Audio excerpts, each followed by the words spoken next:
is you're going to learn perseverance. Do you know what perseverance is? It means that everything is not going to go perfectly for you. There's going to be some barrier, adversity. You're going to fail at something. And you know, when you fail at it, you're going to get corrected. How are you going to manage that? What are you going to say? When you get corrected, what are you going to say? Coach me, coach. Teach me.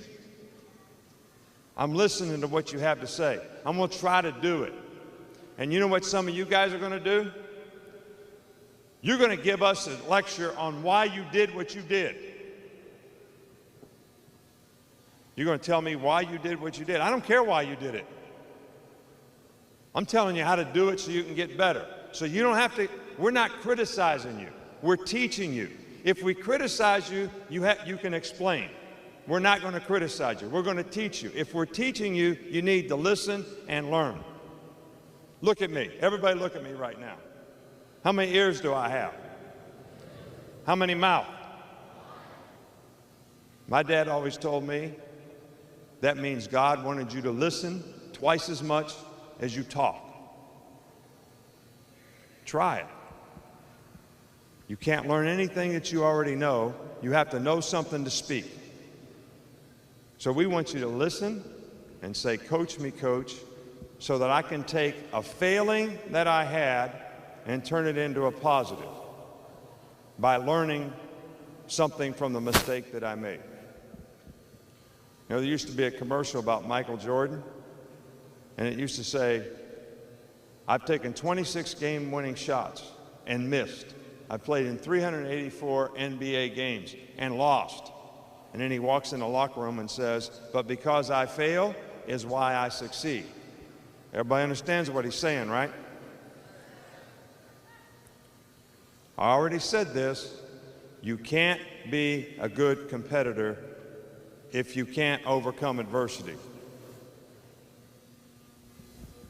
So you have to have perseverance. And you got to be where your feet are, guys. You listening to what I'm saying? You guys are going to make a mistake, and I'm going to see you get frustrated. And it's going to affect the next play that you play because you're going to be frustrated and disappointed.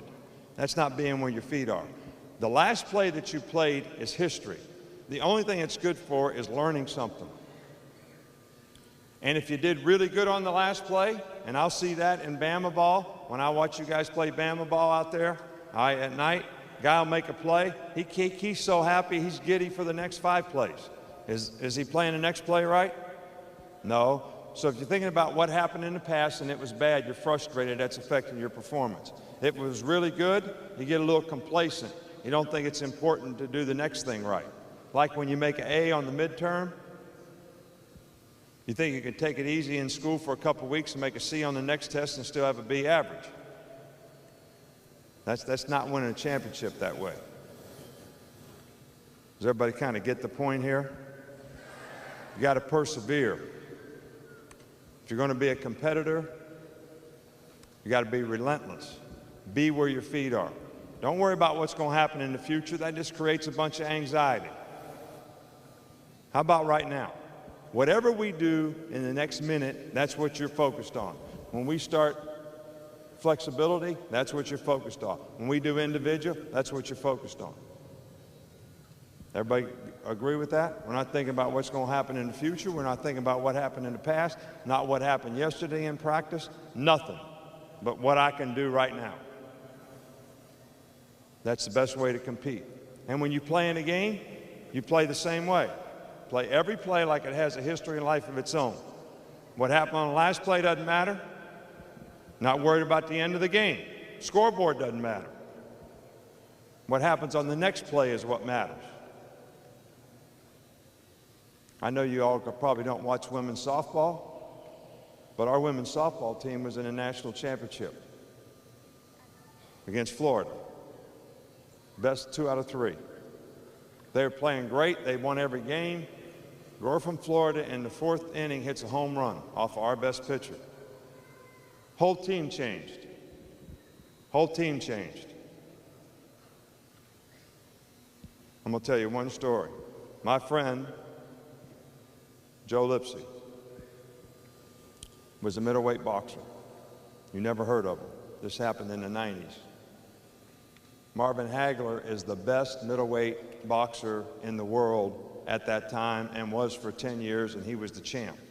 So my buddy is going to fight him in Las Vegas. He's 17-1 underdog. Doesn't have a chance to win.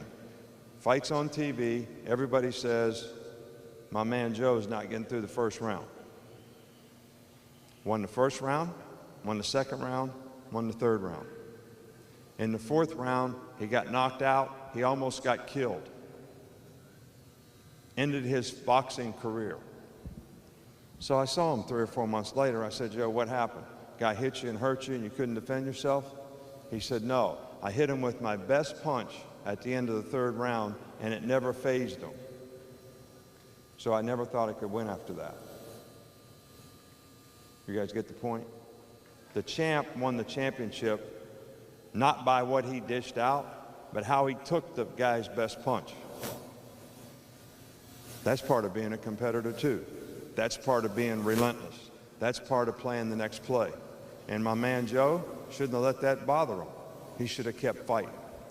So I want to see every one of you have pride in performance to be the best you can be in this camp for the next 3.5 days, so that you can get better and you can go back and be better, and that's what our coaches are here to do. But remember those first 3 things: effort, toughness to sustain, responsible to do my job, and understand what you're supposed to do.